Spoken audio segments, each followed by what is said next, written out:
తెలుగు రాష్ట్రాల్లోని అన్ని జిల్లాలకు విస్తరిస్తూ అత్యాధునిక వైద్యం అందిస్తున్న మల్టీనేషనల్ హాస్పిటల్ మెడికవర్ హాస్పిటల్స్ ఇప్పుడు మన వరంగల్లో. డ్రగ్స్ ని కంట్రోల్ ఏ విధంగా చేయాలి?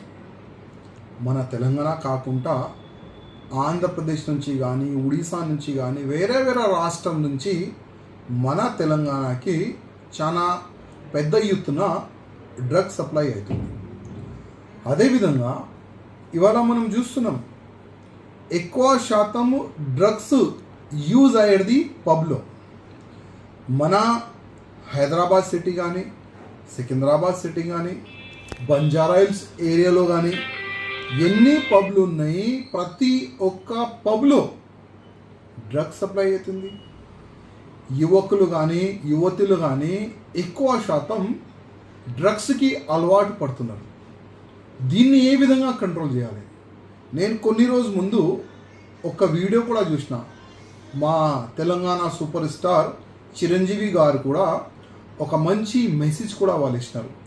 అదేవిధంగా ప్రతి ఒక్క ఫిల్మ్ స్టార్, అంటే ఫిల్మ్ స్టార్ ఎందుకు అంటున్నా అంటే, చాలా వరకు ఇప్పుడు చిరంజీవి గారికి కొంతమంది ఫ్యాన్స్ ఉంటారు, ప్రభాస్ గారికి కొంతమంది ఫ్యాన్స్ ఉంటారు, చాలా మంచి మంచి హీరో హీరోయిన్ కూడా వాళ్ళకి ఫాలో చేసే వాళ్ళు కూడా ఉంటారు.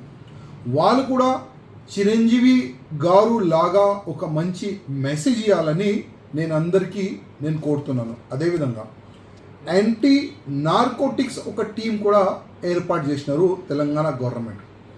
డ్రగ్స్ కంట్రోల్ కావాలి, పార్టీ పక్కా పెట్టండి. ఎందుకంటే ఇవాళ ప్రతి ఒక్క యువకులకి కాపాడే బాధ్యత మన అందరిది ఉంటుంది.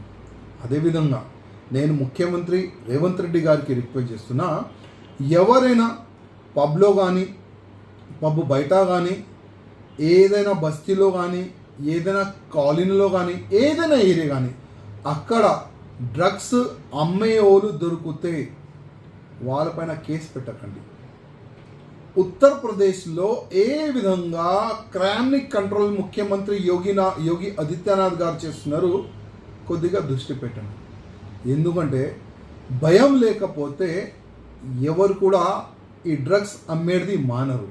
అందుకోసం డ్రగ్స్ అంటే చాలా డేంజర్. ఇవాళ మన యువకులు సర్వనాశనం అయితే వాళ్ళకి చూసి వేరే యువకులు కూడా ఆ దారికి పోవచ్చు. అందుకోసం నా బాధ్యత, మీ బాధ్యత, ప్రజల బాధ్యత, అందరిది ఒకటే ఒక బాధ్యత ఉంది. డ్రగ్స్ని కంట్రోల్ చేయడానికి మీ ఏరియాలో కానీ ఎవరైనా డ్రగ్స్కి అలవాటైతే, డ్రగ్స్ అమ్ముతే యాంటీ నార్కోటిక్స్ టీమ్ని సూచన చేయాలని ఆల్రెడీ అందరు కూడా మెసేజ్ ఇస్తున్నారు. నేను కూడా మెసేజ్ ఇస్తున్నా. ఇవాళ ఒక మంచి మన పెద్ద తెలుగు ఛానల్లో ఒక మంచి న్యూస్ చూసిన. అందుకోసం నేను కూడా ఒక రిక్వెస్ట్ చేయాలని అందుకోసం ఈ వీడియోని తయారు చేసిన. ప్రతి ఒక్క వ్యక్తికి నేను రిక్వెస్ట్ చేస్తున్నా, మీ పిల్లల్ని మీ కాపాడే బాధ్యత మీది ఉంటుంది. అందుకోసం డ్రగ్స్ని ఆపాలంటే మనం ఒక్క అడుగు ముందుకేయాలి. అందుకోసం అందరికీ నేను ప్రత్యేకంగా రిక్వెస్ట్ చేస్తున్నాను. ధన్యవాదాలు. మరిన్ని వీడియోస్ కోసం ఛానల్ ని సబ్స్క్రైబ్ చేయండి. లేటెస్ట్ అప్డేట్స్ కోసం వాట్సాప్ ఛానల్ ని ఫాలో చేయండి. అండ్ లింక్ డిస్క్రిప్షన్ లో ఉంది.